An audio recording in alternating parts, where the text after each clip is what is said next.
आणखी एक मोठी बातमी, महाविकास आघाडीमध्ये काही जागांवरून अद्यापही तिढा कायम आहे। महाविकास आघाडीमध्ये 20 जागांचा पेच अद्याप कायम आहे।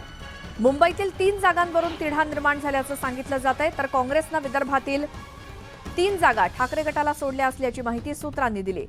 विदर्भातील जागांवरून कोणतेही मतभेद नाहीत अशी प्रतिक्रिया काँग्रेसच्या नेत्यांनी दिली।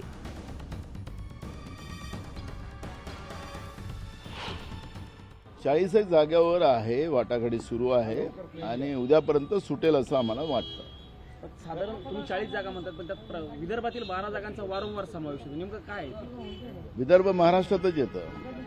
जेव्हा 40 जागा असं म्हटलं तर विदर्भातल्या 12 आल्याच ना। महाराष्ट्रामध्ये त्या आहेत, त्या आम्ही वाटाघाटीने सोडून देऊ। शिवसेनेबाबत काही एकमुखानं नेत्यांनी मागणी केलेली आहे की शिवसेना तुमच्याच जागा मागते, पवारसाहेबांच्या जागा मागत नाही, असं काही आहे? असं कुठलंही चर्चा झालेली नाही। पार्टीचे जे काही उमेदवार आम्ही देणार ते मेरिटच्या आधारावर द्यायचे, त्याच्यावरची चर्चा चाललेली होती। महाविकास आघाडीची चर्चा जी होती काल, शरद पवार साहेबांची पार्टी आणि उद्धव साहेबांची पार्टी, त्या ठिकाणी चर्चा चालूच होती। त्यांची काल मीटिंग होती आणि आमच्याकडून नसीम खान त्या ठिकाणी त्यांच्या चर्चेमध्ये सहभागी होते। महायुतीमध्ये काय अजूनही संभ्रम चाललेला आहे, त्याच्याबद्दल बोला ना। आमचं महाविकास आघाडी चाललेलं आहे, पण आता होऊन जाईल। आज उद्या, पहिली यादी कधी येऊ शकते? उद्या येईल।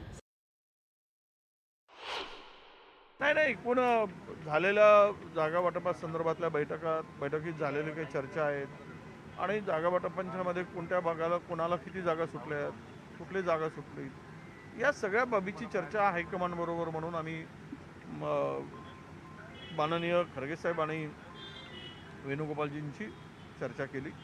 त्यांना आम्ही सर्व जागा कुठल्या आमच्या वाट्याला मिळाले ती चर्चा केली आणि काही जो पेच थोडासा निर्माण झालेला होता त्यावर काय मार्ग काढायचा त्याची पण चर्चा झाली।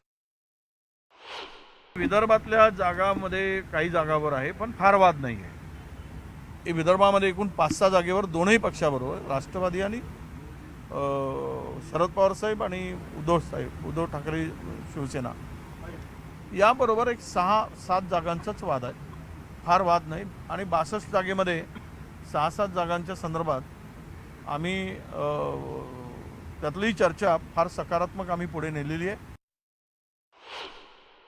वर किंवा काँग्रेसच्या मतदारसंघांवर मित्रपक्ष जास्त क्लेम करतायत जोरदार। नाही, असं काही असं नसतं, कारण सगळ्याच जागा आमच्या आघाडीच्या आहेत 288। थोडा आग्रह आमचा कधी असतो, हे जागा पाहिजे ती पाहिजे, हा तर अधिकार सुद्धा आमच्या तिन्ही पक्षांचा आहे। तसा अधिकारांना ते कुणी बोलू शकतं, आग्रह धरू शकतं। कोई झगड़ा नहीं है, सब एक साथ है। फिर सीटों में थोड़ा सा बात चल रहे हैं, इसे जल्दी से जल्दी निपटा देंगे।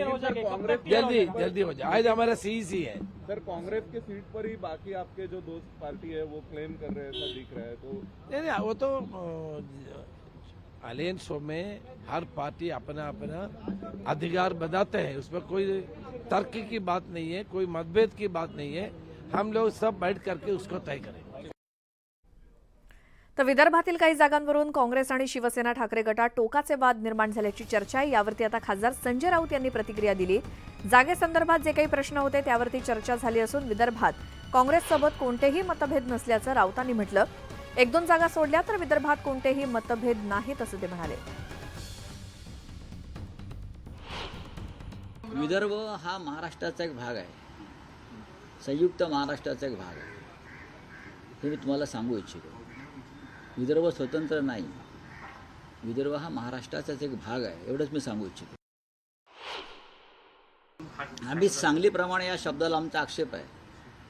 जर आम्ही असं म्हटलं, मी काय कुठल्या पक्षाचं नाव घेत नाही, की कोल्हापूरप्रमाणे, रामटेकप्रमाणे, अमरावतीप्रमाणे आमच्या हक्काच्या जागा कोणी प्रेमानं घेत असेल आणि आम्ही देत असू, तर त्याच प्रेमानं आम्हाला काही जागा मिळाव्यात असं जर आम्ही म्हणालो तर कोणाला वाईट वाटू नये।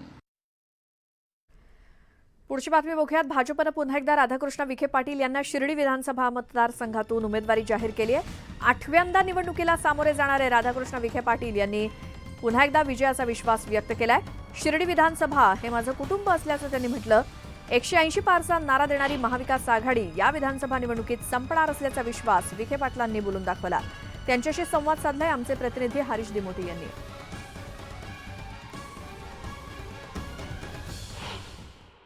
लोकसभेच्या निगेटिव्ह नॅरेटिव्हवर त्यांना जे यश मिळालं तर ते ह्या भ्रमात आहेत की आपल्याला विधानसभेत सुद्धा मिळेल. पण विधानसभेमध्ये जनता, राज्यात जे महाराष्ट्रात जनता जी आहे ही महायुतीला पुन्हा भरघोस मतानं सत्तेवर नेताना महाविकास आघाडी ही पूर्णतः विधानसभेच्या निवडणुकीमध्येच पूर्णतः संपणार आहे किंवा तिचं अस्तित्व संपणार आहे. एक मोठी बातमी आहे. नांदगावमध्ये महायुतीमध्ये वादाची ठिणगी पडली आहे. सुहास कांदेंना उमेदवारी दिल्यास काम करणार नाही अशी भूमिका राष्ट्रवादीच्या कार्यकर्त्यांनी घेतली आहे. पक्ष सोडू पण सुहास कांदेंचं काम करणार नाही असं कार्यकर्त्यांचं म्हणणं आहे. नांदगाव मनमाड मतदारसंघातील राष्ट्रवादी काँग्रेसचे सर्व पदाधिकारी आणि कार्यकर्ते मुंबईत आलेत. अजित पवार यांची भेट घेऊन राष्ट्रवादी काँग्रेसला जागा देण्यात यावी अशी ते मागणी करणार आहेत. जागा राष्ट्रवादीला मिळावी अथवा मग शिवसेनेनं उमेदवार बदलावा अशी मागणी केली जाणार आहे. महायुतीचं काम करण्यास राष्ट्रवादी काँग्रेस पार्टीचे कार्यकर्ते आणि पदाधिकारी यांनी नकार दिलाय.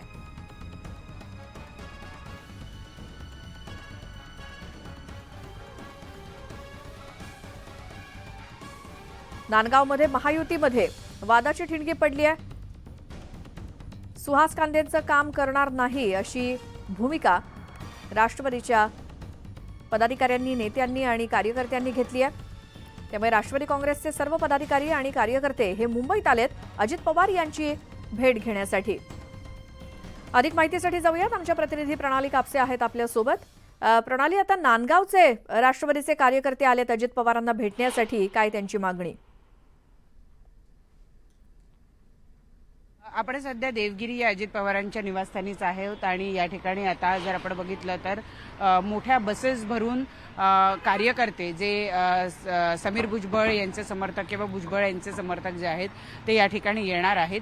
सुहास कांदे जे की शिवसेनेचे आमदार आहेत त्यांना जर उमेदवारी दिली गेली नांदगावमधनं तर आम्ही त्यांच्यासाठी काम करणार नाही असाच थेट संदेश घेऊन हे सगळे कार्यकर्ते मोठ्या बसेस भरून या ठिकाणी थोड्या वेळातच दाखल होतील अशी माहिती मिळते आहे. काही कार्यकर्ते हे सकाळीच आलेले आहेत परंतु नांदगाव या ठिकाणून समीर भुजबळ यांना उमेदवारी हवी आहे आणि त्यासाठी अशी चर्चा आहे की ते तुतारी गटाच्या म्हणजे शरद पवार यांच्या पक्षाच्या सुद्धा संपर्कात आहे. समजा जर त्यांना या ठिकाणून उमेदवारी दिली गेली नाही महायुतीमध्ये ही जागा, कारण विद्यमान आमदार आहेत ते, आणि जर ती जागा शिवसेनेला सुटली आणि ती राष्ट्रवादीमध्ये समीर भुजबळ यांना जर उमेदवारी मिळाली नाही तर आपण युतीतला घटक पक्ष असून सुद्धा मदत करणार नाही अशी भूमिका राष्ट्रवादीचे हे कार्यकर्ते घेत आहेत आणि त्यासाठी एक शक्ती प्रदर्शन करण्यासाठी म्हणून ते अजित पवार यांचे निवासस्थान देवगिरी या ठिकाणी बसेस भरून